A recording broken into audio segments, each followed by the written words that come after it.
এলেবেলে ৭-৫ চ্যানেলে সবাইকে স্বাগত। ধারাবাহিকভাবে শুনছেন সুধীর চক্রবর্তীর গভীর নির্জন পথে। আজ ৯ম পর্বে রয়েছে আপন ঘরে পরের আমি প্রবন্ধের শেষ ভাগ। চলুন তবে শোনা যাক।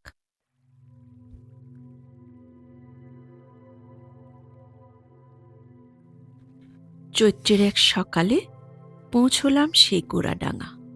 সেবার সমস্ত জমিজিরেতে মোড়া ছিল শীতের ধূসর চাদর। এবার তকতকে ঝকঝকে সূর্যের সংসার, উদ্ভ্রান্ত বসন্ত বাতাস আর লাফিয়ে চলা ফড়িং। গ্রামবাসীরা জানতে চাইছে গন্তব্য। মজারুল খান নাম বলতে সবাই বলছে চলে যান, সোজা সরান। শেষ পর্যন্ত সোজা রাস্তা অবশ্য বাঁক নেয়, আর আমার চোখে পড়ে ফকিরের বড় দালান কোঠা। বাইরে অরহরের কেটে আনা স্তূপ, একপাশে ঘুট ঘুট ঘুট শব্দে মেশিনে চলছে গম ঝাড়াই। সেখানকার তদারকি করছে মঞ্জুর।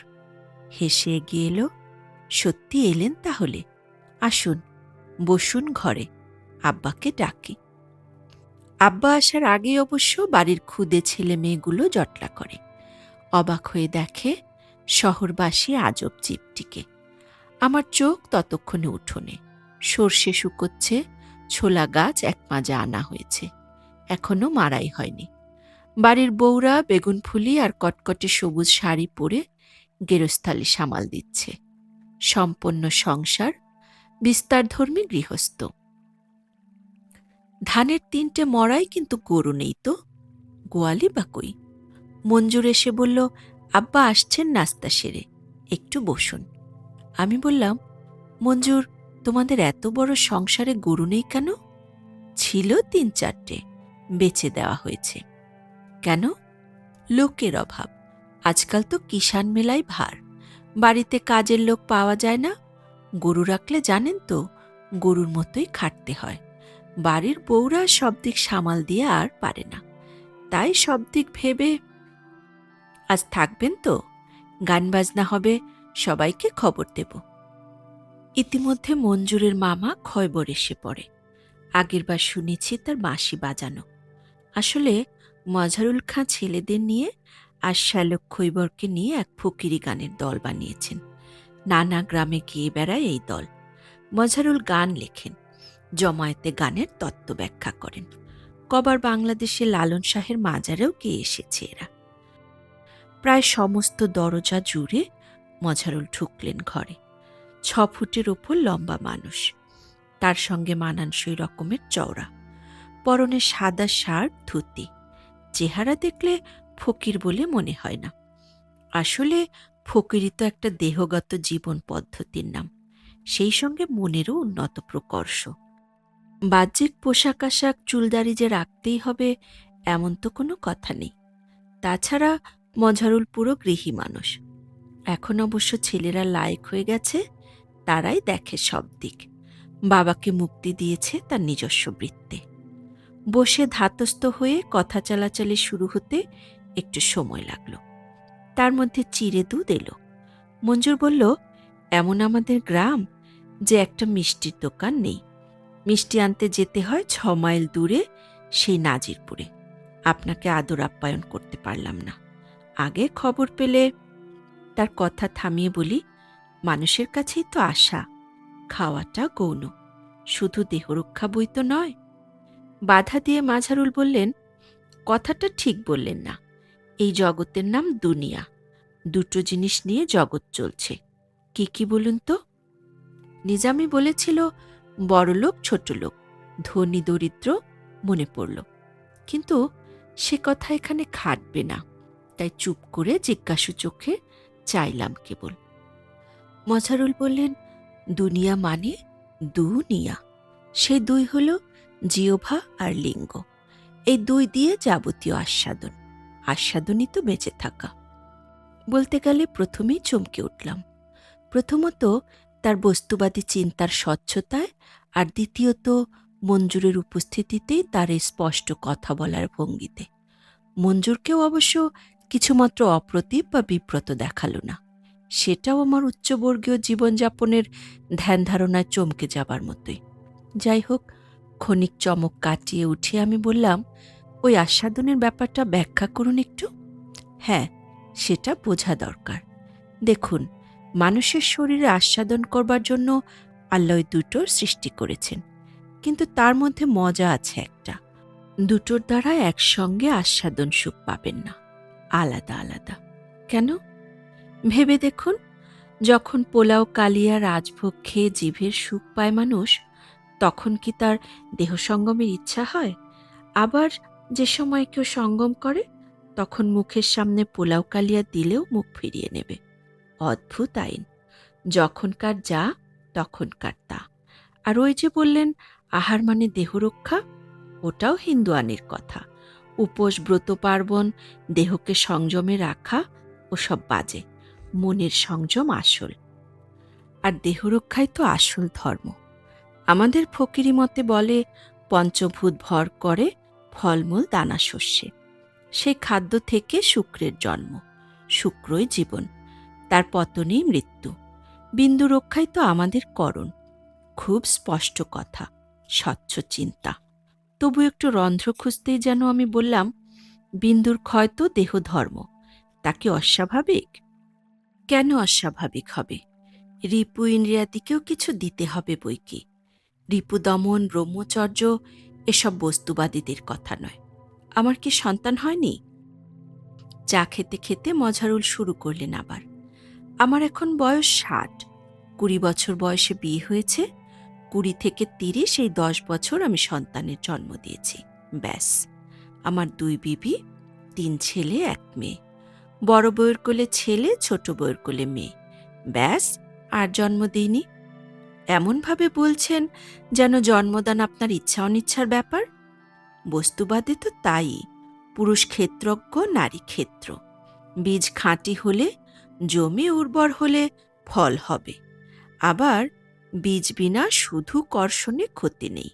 ফকির বিন্দু ধারণ ও বিন্দু চালন জানে, তার পতনের ভয় নেই।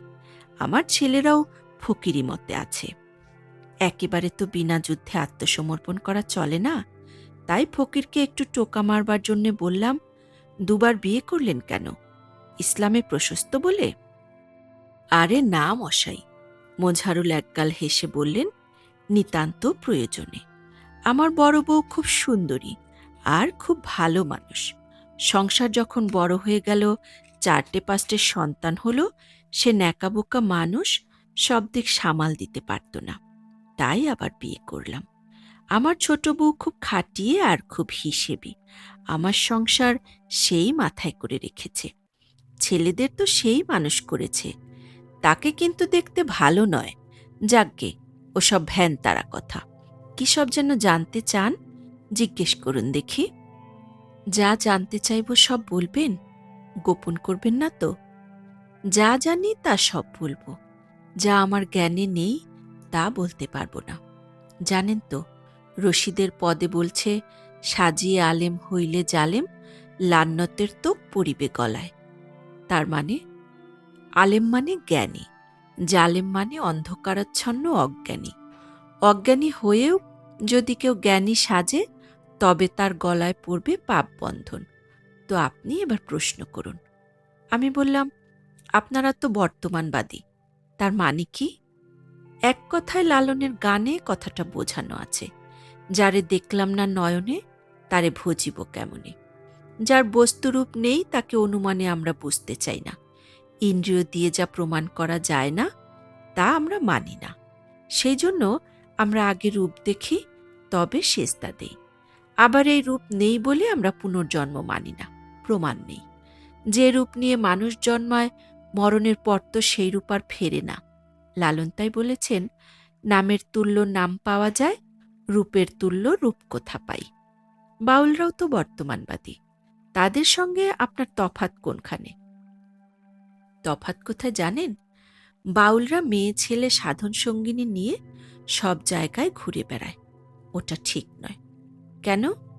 আমার যে সঙ্গিনী বা স্ত্রী, সে তো আমাকে এক মনে ভালোবাসে। তাকে বাইরে সবার সামনে বার করা কি ঠিক? তার মন তাতে তো চঞ্চল হতে পারে। সে তো আমাকে না ভালোবেসে অন্য কাউকে ভালোবাসতে পারে। নারীর মন চঞ্চল করতে নেই। তারাই আমাদের সুখ শান্তি দেয়, সংসার সমাজে তারাই সব দিক ঠিক রাখে, তারাই সন্তান ধারণ করে। তাদের চাঞ্চল্য এলে জগৎ টলে যায়। আমি বলতে যাচ্ছিলাম যে মজহারুলের চিন্তায় রয়েছে মুসলমানদের পর্দা প্রথার প্রভাব। এমন সময় একজন গরিব গ্রামবাসী ঘরে ঢুকল তার কিশোর সন্তানকে নিয়ে।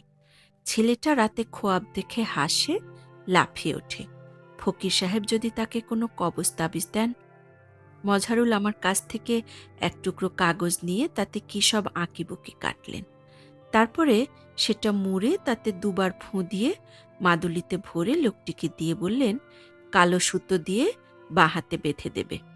গরিব মুসলমান ভরসা রাখে গ্রামীণ ফকিরের ওপর। কৃতজ্ঞ মুখে চলে গেল সে। হঠাৎ আবার ফিরে এসে বলল, খাওয়া দাওয়ার কোনো বাধা নিষেধ মানতে হবে? কিছু না, কিছু না, কেবল যতদিন রোগ না সারে বাড়িতে গরুর মাংস খাবে না। লোকটি চলে যেতেই আমি বললাম, এটা কেমন হলো? মাদুলির সঙ্গে গোমাংসের সম্বন্ধ কি? এটা হলো ফকিরি বুদ্ধি। মজহারুল হেসে বলেন, জানেন তো, মসজিদের ইমাম নানা বিধান দেয়, মুসলমানের তা মানে। ওরা কেমন বলে জানেন তো, বেসরা ফকিরদের বাড়ি পাত পারবে না, গান শোনা গান গাওয়া হারাম, ফকিরি গান শুনবে না। ওরা ওদিকে গান ভালোবাসে, কি যে করে। আমাকে বলে ফকিরি গান পাক না না পাক, শুনতে মন চায়, এদিকে মৌলবি মানা করে। আমিও সুযোগ পেলে একটু আধটু বদলা নেই। এই যেমন বলে দিলাম গরুর মাংস খাবে না। আর জীব কি কোনো ধর্মে পড়ে? সবাই সব খেতে পারে।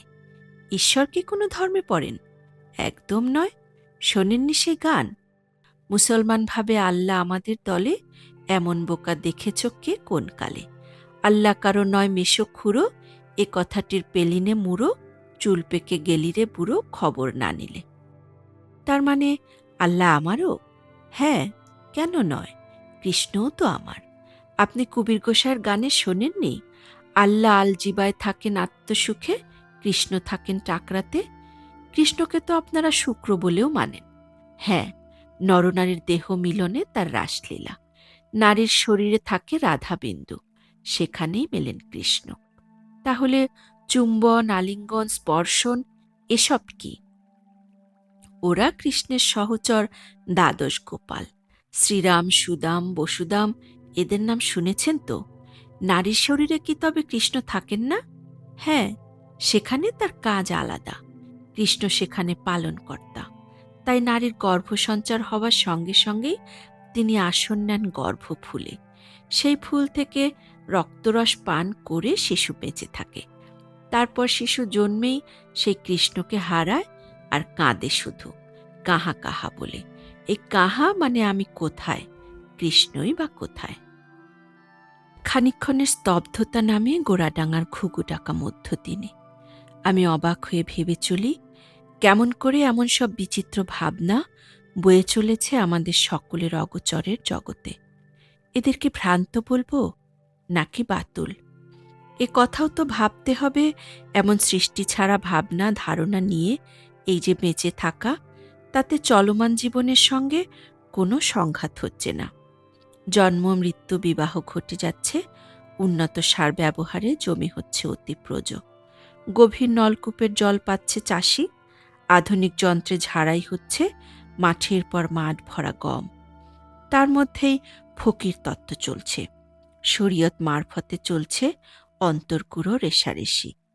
মঞ্জুর খৈবররা ফকিরি নিচ্ছে, গাইছে তত্ত্বগান। এই মজহারুল খাঁই বাউল ফকির সংঘের সংগঠনে এগিয়ে আসছেন। বস্তুবাদে বিশ্বাসী মানুষটি নির্বিকার চিত্তে রোগ আরোগ্যের ভাববাদী মাদুলি দিচ্ছেন। যাকে চোখে দেখেননি, তাকে অনুমান বলে মানেন না যিনি, তিনিই কিন্তু শরীরে কৃষ্ণের অবস্থিতি মানেন চোখে না দেখেও। তবে কি কৃষ্ণ এদের চিন্তায় কোনো ভাব বিগ্রহ নয়, প্রবাহিত জায়মান জীবনের অন্য নাম? ভাবনার ভর কেন্দ্র টলে গেল সহসা, কেননা দুপুরের খাওয়া দাওয়ার সময় হল। যে খাটে আমি আর মজহারুল বসে কথা বলছিলাম, সেই বিছানাতেই একটা গামছা ভিজিয়ে নিংড়ে লম্বা করে পাতা হলো। তার এক প্রান্তে মাজহারুলের ভাতের থালা, আর এক প্রান্তে আমার। নিরামিষ রান্না, ঝাল মশলা, একটু খড়। কোনো মহিলা এলেন না। মঞ্জুরি সব দেওয়া নেওয়া করল। খাওয়ার শেষে জানতে চাইলাম কেমন করে ফকিরি লাইনে গেলেন মানুষটি। খুব ছোটবেলা থেকেই আমি জ্ঞানী, মানে ৯-১০ বছর বয়স থেকেই জানতে আগ্রহ হতো খুব আল্লাহ কোথায় থাকেন। বাবার সঙ্গে মসজিদে যেতাম, আরবি পার্সি পড়তাম, কোরআন পড়তাম, কিন্তু মন ভরত না। আন্দাজি ধর্ম তো। তখন আমাদের গায়ের আশেপাশে অনেক আলেম ফকির থাকতেন। তাদের কাছে খুব গোপনে যাতায়াত করতাম। গোপনে, কেননা বাবা জানলে মারধর করতেন। তিনি ছিলেন খাঁটি নামাজি মুসলমান, শরীয়ত মানা এলেমদার। শেষ পর্যন্ত অবশ্যই খুব গোলমাল বেঁধে গেল। আমি নমাজ রোজা এসবে নারাজ হলাম। বলতে পারেন মন সায় দিল না। বাবা খুব মারধর করতেন। গ্রামের লোকজন গালমন্দ, শত্রুতা অনেক করেছে। সেসব কথা এখন আর মনে নেই। গ্রামের লোক আপনাকে মেনে নিল শেষ পর্যন্ত? দেখছেনই তো। আসলে আমি তো কারোর সঙ্গে মারপিট করতে যাইনি, বলিনি ফকিরি করো। আমি আমার মতো সাধন ভজন করতাম, গান গাইতাম, মোল্লা মৌলবীরা ডাকলে বাহাস করতাম। কেউ আমার সঙ্গে তর্কে পারেনি, বা আজও পারে না এতি করে। আমি তো একসময় টানা ১০ বছর এই বাড়ির একটা ঘর থেকেই বের হইনি। কেন? ফকিরি সাধনা কি সোজা নাকি? সে কি লোক দেখানি? দমের কাজ, দেহযোগ অনেক রকম আছে। সেসব মুর্শিদের কাছে শিখে নিজের দেহে কায়েম করতে হয়, তবে দখলে আসে। আমি বললাম, তারপরে সবাই আপনাকে মেনে নিল? মজহারুল খাঁ প্রত্যয়ী হাসি হেসে বললেন, না মেনে আর কি করবে? এককালে গায়ে আমি ছিলাম বলতে গেলে এক ঘরে, আর আজ একচেটিয়া সব ফকিরি মতে টেনে এনেছি। নিজেরাই এসেছে, যারা আসেনি তারা শত্রুতা করে না। ব্যাস, ভালোই আছি। আমি বললাম, বাংলাদেশে তো গেছেন, ওইদিকে ফকিরি মতের কেমন অবস্থা? খুবই রবরবা, আর বিরাট বিরাট সব ফকির আছে। ভালো ভালো গাহক আছে। জালাল, রশিদ, এদের তত্ত্বগান খুব চালু ওখানে। কুষ্টিয়া, যশোর, ফরিদপুর আর রংপুরে অনেক ফকির থাকেন, জ্ঞানী, আরবি চর্চা করেছেন সব। আমি এবারে একটা অন্য ধরনের প্রশ্ন করব। আমার কাছে বাংলাদেশ থেকে প্রকাশিত একটা লেখা রয়েছে, বাউলদের যৌন জীবন ও জন্ম নিয়ন্ত্রণ। লেখাটার সঙ্গে আছে, ওর মধ্যে দু একটা জায়গা আপনার কাছে বুঝে নেব সত্যি কথা লিখেছে কিনা। খুব অস্বাভাবিক ব্যাপার তো। কৌতূহলী হয়ে ফকির বললেন, কি লিখেছে পড়ুন তো। আমি লেখাটা বার করে একটি জায়গা পড়তে লাগলাম। মজহারুল খুব আগ্রহ নিয়ে শুনতে লাগলেন। কোট, তাদের মতে যক্ষ্মা ও অন্যান্য দীর্ঘস্থায়ী অসুখে নারীর বুকের দুধ বিশেষ উপকারী। নিয়মিত বুকের দুধ পান করলে যৌবন ও তারুণ্য সহজেই ধরে রাখা যায়, এবং দুধ প্রদানকারী নারীর সন্তানও জন্মে না। আমি একজনকে জানতাম যিনি এভাবে তার তারুণ্য ও যৌবনকে দীর্ঘস্থায়ী করেছিলেন, এবং বাউল গানে ছিলেন অদ্বিতীয়। ৮০ বছরের অধিক বয়সে তার মৃত্যু হলেও তাকে কখনো বৃদ্ধ, জরাজীর্ণ ও ভেঙে পড়া শরীরের মানুষ মনে হয়নি। মূলত এগুলো সবই হচ্ছে বাউল ধর্মের অত্যন্ত গোপন প্রক্রিয়া সমূহ, যা বাউল সমাজের বাইরে খুব অল্প লোকই জানেন। আনকোট। সবটা শুনে মাজহারুল একটু গম্ভীর হলেন। তারপর বললেন, এসব লিখে দিয়েছে? কথাগুলো সত্যি। আপনি বাউলদের দলে দেখবেন নানা বয়সের মেয়ে থাকে, নানা উদ্দেশ্যে তাদের রাখা হয়। বুকের দুধ খাওয়ালে স্ত্রীলোকের সন্তান হয় না, এ কথা সত্যি। হ্যাঁ, আর কি লিখেছে পড়ুন তো, জানতে মন চাইছে। আবার পড়তে লাগলাম। কোট, সঙ্গিনী ছাড়া বাউল ধর্ম অন্তঃসার শূন্য। স্বামী স্ত্রী অথবা বিশেষভাবে নির্বাচিত সঙ্গিনীর সাহায্যে এই ধর্মের পালনীয় ক্রিয়াসমূহ নিষ্পন্ন করা হয়। বাউলদের মধ্যে শ্বাস নিয়ন্ত্রণের মধ্যেই জীবনের চরম আনন্দ ও শান্তি লুকিয়ে আছে। নিজের শ্বাসকে যদি ইচ্ছেমতো নিয়ন্ত্রণ করা যায়, তবেই সকল সমস্যা ও যন্ত্রণা থেকে মুক্তি সম্ভব। এই শ্বাস পদ্ধতিকে ভিত্তি করেই বাউলদের যৌন জীবন গড়ে উঠেছে। পুরুষ বাউল নারীকে সাধনার ক্ষেত্র হিসেবে মনে করে। নিজের তৃপ্তির সঙ্গে নারীকেও তৃপ্তি দানে তারা সচেষ্ট হয়, যা গ্রামীণ ৮-১০ জন পুরুষের মধ্যে লক্ষণীয় নয়। এই হেতু সাধারণ সংসার অপেক্ষা বাউলদের জীবন সুখী, অন্তর্মুখী ও তৃপ্তিপূর্ণ। প্রতিটি বাউল দম্পতি নিয়মিতভাবে তাদের মাসিক খুঁটিনাটি বিষয়গুলো যত্ন সহকারে পর্যবেক্ষণ করে। এই পর্যবেক্ষণের মধ্যে রয়েছে একটি দৃঢ় ধর্মীয় বোধ, যা লালনের একটি গানে বিধৃত। গানটি হল, সব গাছেরই ফুল ফোটে, কিন্তু সব ফুলেরই ফল হয় না। অর্থাৎ মাসিক হলেই যে নিয়মিত ডিম্বস্ফোটন ঘটবে তার কোনো নিশ্চয়তা নেই। এই ডিম্বস্ফোটন নির্ণয়ের পন্থা হল মাসিকের স্বাদ গ্রহণ। এই স্বাদের ৩টি পর্যায় আছে: মধুর মতো মিষ্টি, নোনতা ও টক। যদি মিষ্টি হয় তাহলে বুঝতে হবে নারী অবশ্যই উর্বর। এই রজ বা মাসিক পরীক্ষার আরও একটি গুরুত্বপূর্ণ অঙ্গ হচ্ছে এর উজ্জ্বলতা বা রং পরীক্ষা করা।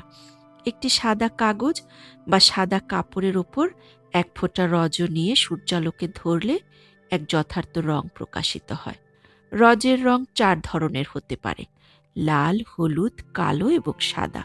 বাউলদের ভাষায় লাল, জরদ, সিয়া ও সফেদ, এই ৪ রঙের মধ্যে গভীর অর্থ বিদ্যমান।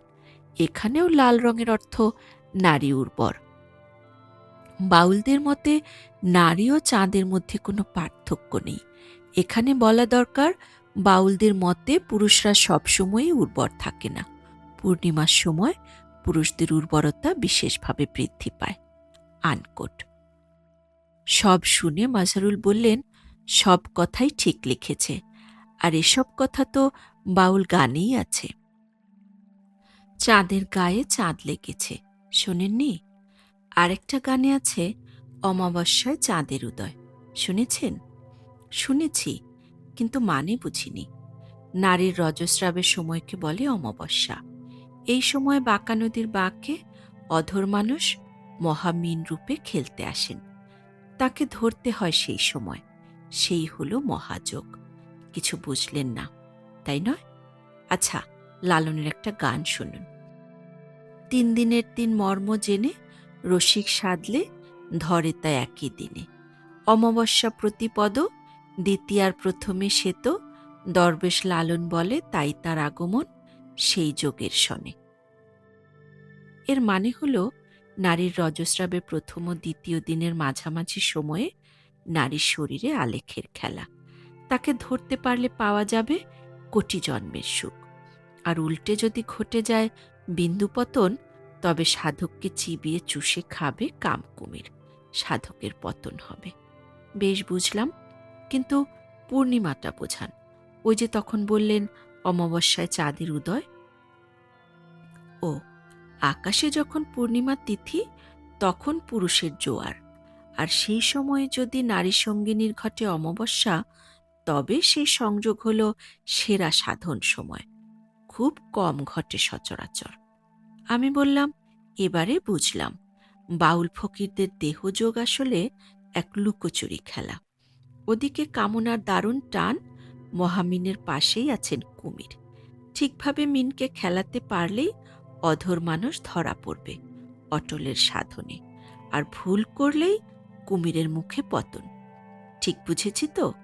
আচ্ছা, এবারে বলুন তো, জীবজগতে দেখেছি দেহ সঙ্গমে নির্দিষ্ট বিশেষ ঋতু আছে, অথচ মানুষের শরীরে তৃষ্ণা ৩৬৫ দিন, এমনকি সর্বদাই। তাহলে কি মানব জীবন সবচেয়ে হীন আর কলুষিত নয়? মানুষে ঈশ্বর এতখানি দেহের দাসত্ব দিলেন কেন? প্রথমেই বলি, যাকে বলছেন দাসত্ব তাকেই যদি বলি প্রভুত্ব। জীবজগৎ এই প্রভুত্ব পায় না, তারা কামনার টানে মিলিত হয়। জন্মদানই তার লক্ষ্য। তাদের আনন্দ নেই, প্রেম নেই, আপনার কথায় লুকোচুরি খেলা নেই। একমাত্র মানুষকে আল্লাহ এই মনের আনন্দ, দেহের সুখ, প্রেমের অনুভূতি দিয়েছেন, কেননা মানুষকেই তিনি সবচেয়ে ভালোবাসেন। এবারে আমি গভীর দৃষ্টিতে মাজহারুল খাঁর দিকে তাকালাম। জীবনের একটা নতুন ভাষা এতদিনে পেলাম। লোকধর্মের মধ্যে। কামনা ও প্রেমের দুই উত্তাল সমুদ্রের মাঝখানে এক চিলতে বালু বেলার মতো এই জীবন। কখন কিসের দ্বারা যে ভেসে যাবে কে জানে। ভাবনার মাঝখানে অন্তর্দৃষ্টি সম্পন্ন গৃহী ফকির বলে উঠলেন, মানুষের উপভোগের ক্ষমতা খুব বেশি, সেই জন্য আল্লাহ তার জন্যে এত খাদ্যের ব্যবস্থা করেছেন। খাদ্য থেকে পুষ্টি আর তৃপ্তি, তার থেকে বীর্যের জন্ম। সেই বিন্দুই জীবন, তাকে ধরে রাখতে পারাই মানুষের সবচেয়ে বড় কায়দা। আবার সেই কাজে যারা ব্যর্থ তারাই কামুক, তাদেরই পতন। তাদের জীবন জানোয়ারের মতো, জানোয়ারের মতোই পরনির্ভর, গরিব। জানোয়ারের মতোই তারা সকাল সকাল মরে, তারাই পাপের ভয়ে তীর্থব্রত উপোস করে মরে। অপদেবতা, কাঠের ছবি, মাটির ঢিবি পুজো করে। সেই জন্যই গানে বলে, মানুষের করণ করো। মানুষের করণ হল আত্মজ্ঞান, দেহের উপর প্রভুত্ব আনা। আমাদের পথে তার নিশানা আছে, শুধু মুর্শিদ ধরে বুঝে নিতে হয়। আমি তর্কের ভঙ্গিতে বললাম, এতক্ষণ আপনি যা বলে গেলেন সবই পুরুষের দিক থেকে। রোজকার জীবনে আর যৌনতায় কি মেয়েদের কোনো ভূমিকা নেই? মাজহারুল বললেন, কি করে থাকবে? মেয়েদের তো কামনা নেই। কি বললেন? আমি আমূল চমকে গিয়ে জিজ্ঞাসা করলাম, মেয়েদের কোনো দৈহিক কামনা নেই?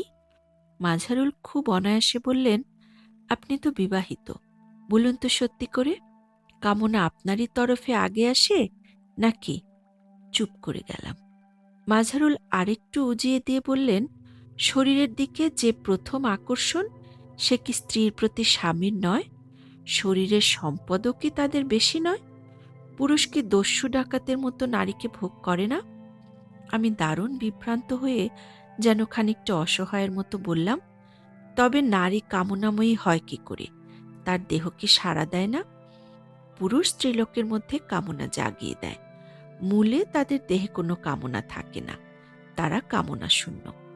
তাহলে নারী কি চায় পুরুষের কাছে? সবচেয়ে বেশি চায় সঙ্গ আর সান্নিধ্য। সব স্ত্রী চায় স্বামীকে সেবা করতে, চায় ভালো মন্দ রেঁধে খাওয়াতে। বাইরে থেকে এলে দেখবেন স্ত্রী স্বামীকে ঘাম মুছে দেয়, পাখার বাতাস করে। কোনো স্বামী কি তার স্ত্রীকে পাখার বাতাস করে? আপনি সব মেয়ে ছেলেকে জিজ্ঞেস করে দেখবেন, তারা চায় স্বামী তার সামনে সর্বদা হাজির থাকুক, তাকেই শুধু ভালোবাসুক। বাইরের জগৎ সম্পর্কে বৌদির খুব ভয়, পাছে তার পুরুষ আর না ফেরে, যদি তার দেহ অন্য কাউকে চায়। মেয়েরা যে সন্তান চায় তার একটা কারণ তো মা হবার নেশা, আরেকটা কারণ স্বামীর একটা চিহ্ন ধরে রাখা। কি ঠিক বলছি? সন্ধ্যের আগেই চলে যাব শুনে সবাই মনক্ষুণ্ণ হলেন। মঞ্জুর এনে দিল চালের গুঁড়োর রুটি, খেজুর গুড়ের পায়েস। খেতে খেতে বললাম, বাড়িতে তো গরু নেই, পায়েসের দুধ কিনতে হলো তো। মঞ্জুর লাজুক মুখে মাথা নিচু করল। কত করে দাম নিল? 7 টাকা লিটার। এই অজপাড়া গায়ে 7 টাকা লিটার দুধ? আমরা শহরে এর চেয়ে সস্তায় ভালো দুধ পাই। আচ্ছা মঞ্জুর, এদিককার বাগানের আম সবই কাঁচা ভেঙে নিয়ে যায় ভ্যান্ডারে, তাই নয়? হ্যাঁ, গাছে আম থাকার জো নেই, সব চুরি হয়ে যাবে। মাছ যা ওঠে তাও তো চলে যায় শহরে বাজারে। হ্যাঁ, টানা বাস আছে তো, তাছাড়া শহরে ভালো দাম পায়, গ্রামের মানুষ তো অত দাম দিয়ে কিনতে পারবে না। আর কেরোসিন তেল রেশনে সামান্য পাওয়া যায়, ব্ল্যাকে কিনতে হয়।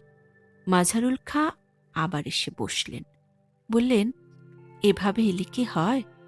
ভাবলাম থাকবেন অন্তত রাতটুকুন, মঞ্জুর খৈবরদের গান শোনাব।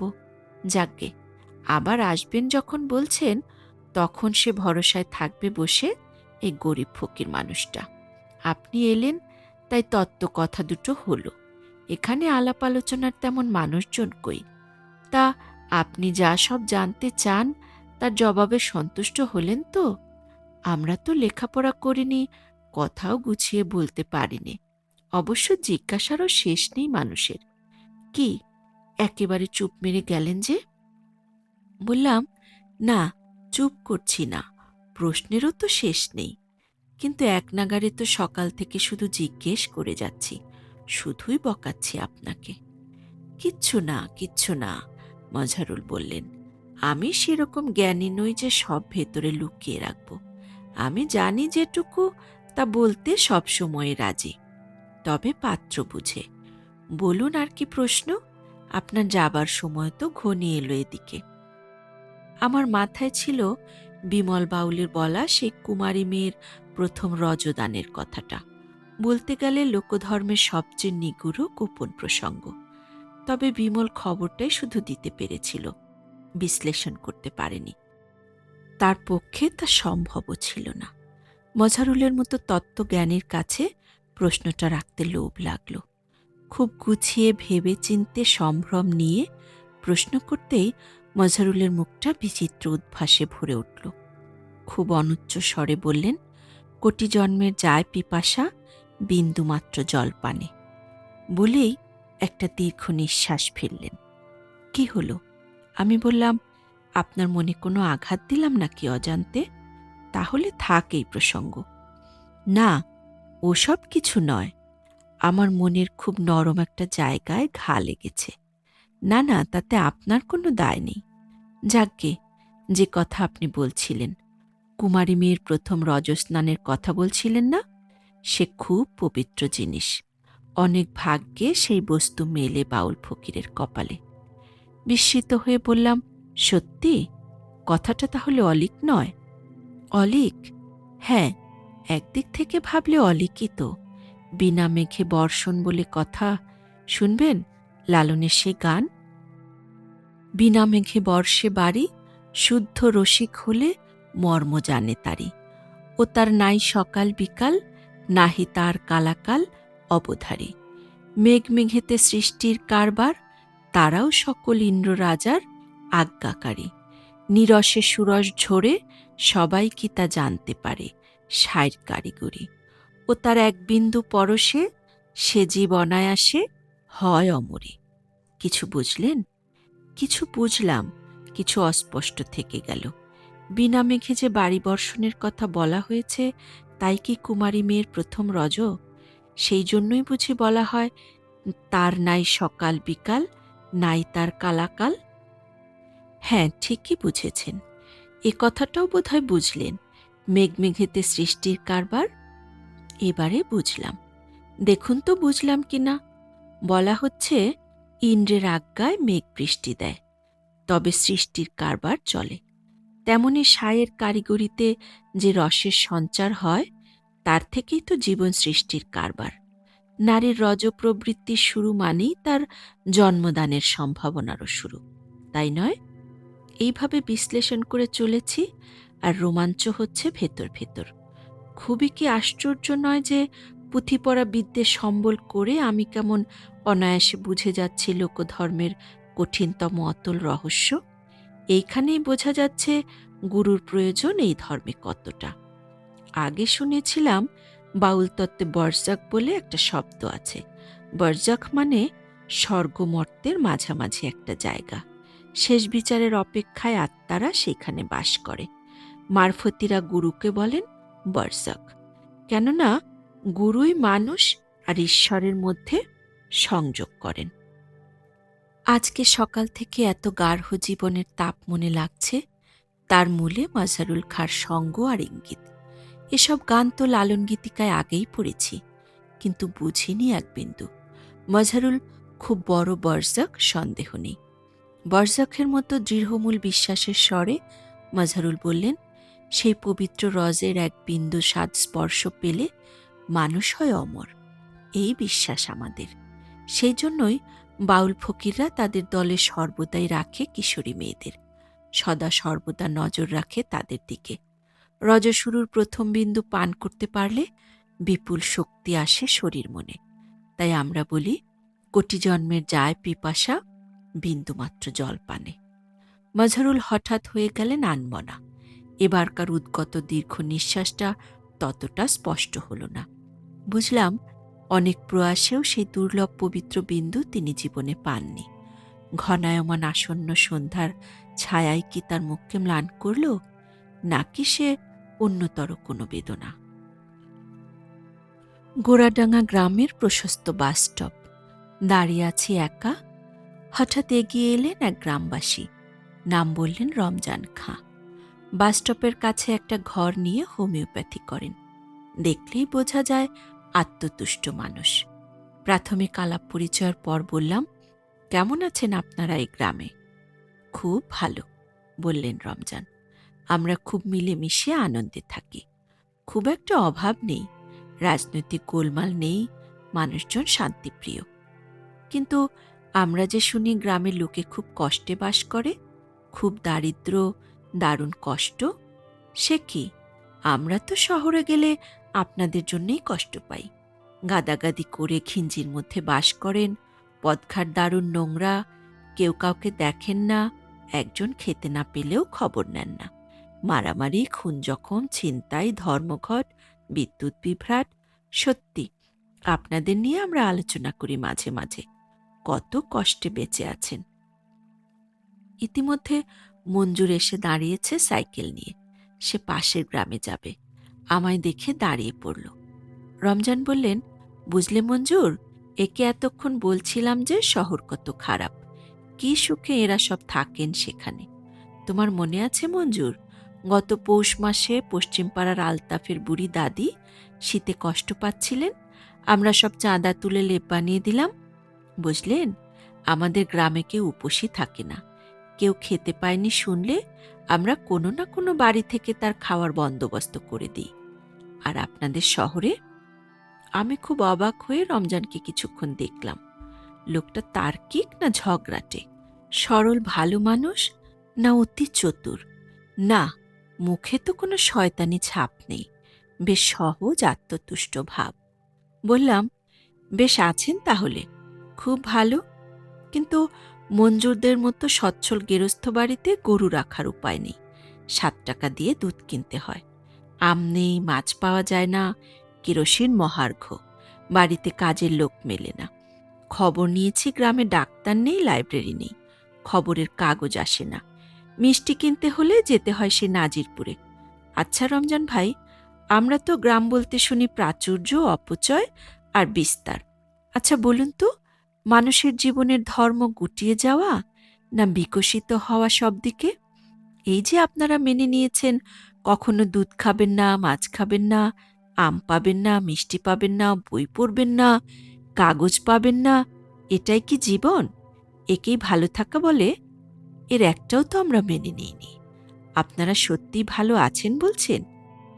মঞ্জুর খাঁ আর রমজান খাঁ খানিক মুখ চাওয়াচাই করল। তারপরে মঞ্জুর বলল, তাই তো রমজান চাচা, আমরা তো মোটেই ভালো নেই, কিন্তু সেটা তো বুঝতে পারি না। কথা শেষ হবার আগেই বাস এসে গেল। তাতে উঠে বসে শেষবারের মতো চাইলাম গোড়াডাঙ্গা গ্রাম আর বিভ্রান্ত রমজান ও মঞ্জুরের দিকে। ধাবমান বাস দ্রুত ছিন্ন করল আলোহীন নিস্তব্ধ নিস্তল বাংলার লক্ষ্য গ্রামের একটির সঙ্গে আমার শীর্ণ সম্পর্ক।